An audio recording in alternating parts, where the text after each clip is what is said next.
우리는 산행 중 만나 작은 들꽃을 눈여겨보며 아름답다고 느낀다. 두 높이 솟은 산봉우리를 바라보며 그 광경이 장엄하다거나 숭고하다고 느끼기도 한다. 칸트는 이러한 미와 숭고의 판단이 우리에게 즐거움, 즉 쾌를 준다는 점에서 공통적이라고 보았다. 나아가 둘은 개념을 통해 대상을 인식하는 논리적 판단이나 외부 세계의 정보를 알게 하는 감각적 판단이 아니라고 보았다.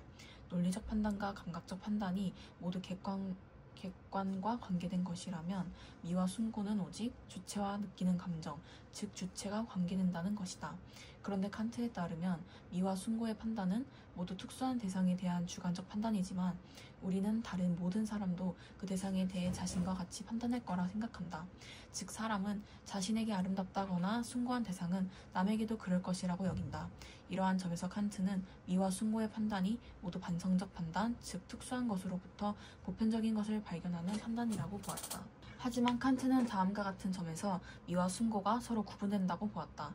첫째, 미는 형식을 가진 대상에서 경험되는 반면 숭고는 무형식적 대상에서 경험된다. 예를 들어 멀리서 산을 바라볼 때 그 대상은 산이라는 감각적 형식으로 드러나며 이러한 형식에서 우리는 아름다움을 경험한다. 그러나 안개에 가려진 봉우리 밑에 서서 거대한 산의 일부만을 바라볼 때는 대상의 전체 형식이 쉽게 상상되지 않는다. 그리고 그 모습을 전부 드러내지 못할 만큼 거대한 산의 모습에서 우리는 숭고를 경험한다. 이처럼 숭고는 우리가 재현해내려는 형식에 한계가 없기 때문에 발생한다. 즉 칸트에 따르면 숭고에서 경험되는 무형식성 감각적 형식의 부재가 아닌 우리가 표상할 수 있는 형식적 한계의 부재를 의미한다. 둘째, 미와 숭고는 그것이 불러일으키는 감정이 다르다. 칸트는 미가 직접적으로 즐거움을 준다면 숭고는 불쾌의 쾌라는 감정을 유발한다 보았다. 우리는 어떤 거대한 대상과 대면했을 때 그것의 전체 모습을 재현해내기 위해 애쓰는 과정에서 자신의 지각 능력의 한계에 도달하는 불쾌한 경험을 하게 된다. 그리고 이러한 불쾌의 감정을 거쳐 결국 숭고라는 쾌의 감정을 만나게 된다. 즉 하나로 파악해낼 수 없는 거대한 대상에 대한 압도의 경험은 1차적으로 그 대상에 대한 반발을 유발하지만 이러한 반발을 매개로 오히려 대상에 대한 이끌림을 경험한다.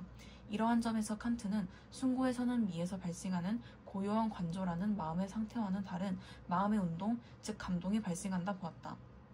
셋째, 칸트는 한 목적성이 미와 숭고 사이의 가장 중요한 차이라고 말했다. 한 목적성이란 대상과 판단의 사이의 적합성을, 반 목적성이란 대상과 판단의 사이의 부적합성을 의미한다. 미로 인한 쾌의 감정은 그 대상의 형식적 한 목적성을 지닐 때 느끼는 즐거움이다. 우리가 어떤 대상을 아름답다고 느낄 때 그 대상의 형식은 우리의 판단력에 적합한 것으로 느껴진다.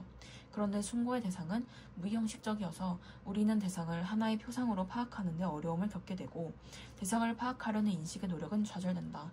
따라서 숭고의 대상은 우리의 판단력에 부적합한 것으로 여겨지는 형식적 반목적성을 갖는다.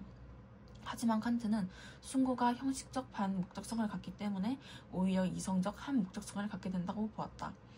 우리는 거대한 대상을 하나의 감각적 표상으로 재현하는 것에 실패하면서 불가능한 재현을 추동하고 있는 것이 바로 이성의 힘이라는 것을 깨닫게 된다.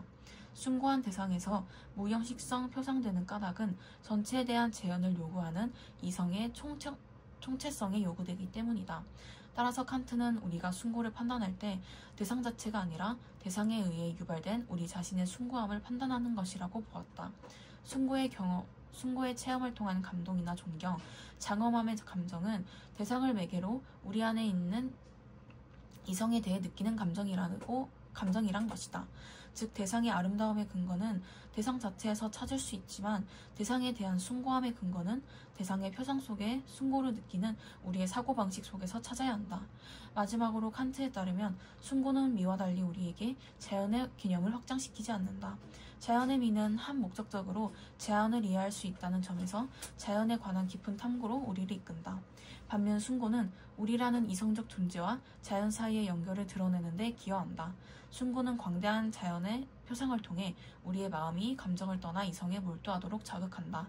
이러한 점에서 칸트는 숭고의 체험이 우리를 형이상적 이념의 세계로 이끈다고 생각하였다. 아웃소싱이란 기업의 이윤을 최대화하기 위해 기업 내 일부 부서나 업무를 외부의 전문가나 기업 전문 기업에 위탁하는 것을 의미한다. 아웃소싱에 적합한 분야를 선별하기 위해서는 먼저 기업의 핵심 역량이 무엇인지 파악하고 해당 분야의 산업 중요도를 분석해야 한다. 핵심 역량이란 타 기업이 쉽게 모방하지 못하는 그 기업만이 가지고 있는 고유한 경쟁력을 의미한다. 산업 중요도는 아웃소싱을 시행하려는 분야가 전체 산업에서 중요한 성공 요소인가를 의미한다. 만약 어떤 분야가 기업의 핵심 역량이면서 산업 중요도가 높다면 기업은 해당 분야를 자체적으로 수행하면서 기업 내부에서 지속적으로 운영하는 것이 가장 합리적이다. 기업의 핵심 역량이지만 산업 중요도가 낮다면 해당 분야를 분사시켜 효율성을 추구하는 것이 좋다. 핵심 역량은 아니지만 산업 중요도가 높은 경우에는 다른 기업과 전략적 제휴를 통해 관계를 유지하고 그에 따른 이익을 추구할 수 있다. 아웃소싱은 어떤 분야가 기업의 핵심 역량이 아니면서 산업 중요도가 낮은 경우 시행하게 된다. 아웃소싱은 제조업, 서비스업 등 다양한 산업에서 광범위하게 활용되고 있다. 제조 분야에서 아웃소싱을 결정하기 위해 추가로 고려해야 할 사항은 비용이다. 이는 내부 제조와 아웃소싱 중 어느 쪽이 비용 측면에서 우위가 있는지를 따지는 것을 의미한다. 내부 제조를 하는 경우 고정비와 변동비가 발생한다. 고정비는 제품의 생산 수량과 관계없이 고정적으로 발생하는 비용이고, 변동비는 생산하는 제품의 수량에 따라 달라질 수 있는 비용이다. 아웃소싱을 하는 경우 제품을 직접 생산할 때 고정비나 변동비가 발생하지 않지만 공급자 탐색 비용, 계약 비용, 구매 비용 등이 지출된다. 기업이 한 개의 제품을 생산할 때 비용을 C, 기업이 필요로 하는 제품의 수량을 Q라고 할 때 내부 제조를 하는 경우 변동비의 제품의 수량을 곱한 것과 고정비의 한 만큼 총 비용이 발생한다. 아웃소싱을 하는 경우 제품의 한 개당 구매 가격 P에 수량 Q를 곱한 만큼의 비용이 발생한다. 그림은 기업이 제품을 내부에서 제조할 때와 아웃소싱을 맡길 때의 비용의 차이를 보여준다.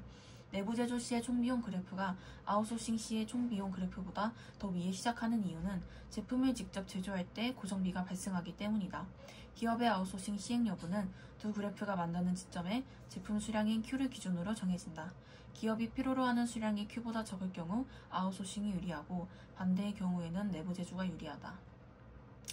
제조 분야에서 아웃소싱의 형태는 여러 가지로 구분할 수 있다. 기업이 제품의 제조 과정에서 생산비를 낮추려는 경우 주문자 상표 부착 생산을 하게 된다. OEM은 주문자가 생산에 필요한 모든 지침을 정하고 아웃소싱을 받은 외주업체는 정해진 지침에 따라 제품을 제조하고 완성하여 납품하는 형태다. 외주업체는 주문자의 요구 사항에 따를 뿐 독자적인 권리나 제품에 대한 지적 소유권은 갖지 못하며 완성된 제품은 실제 생산한 외주업체가 아닌 주문자의 상품명으로 시장에 출시된다. OEM을 활용하면 주문자는 제품 개발이나 설계, 마케팅 등에만 집중할 수 있고 생산 관련 시설에는 투자하지 않아도 되기 때문에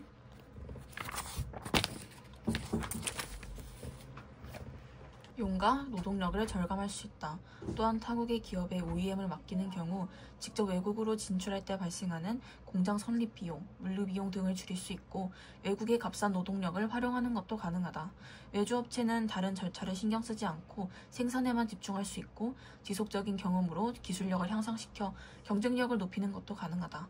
하지만 주문자 입장에서는 기술 유출이나 품질 관리에 대한 문제가 발생할 수 있고 외주업체 입장에서는 상대적으로 이익률이 낮고 OEM에만 집중하다 보면 자신들만의 사업을 키우기 어렵다는 단점이 있다.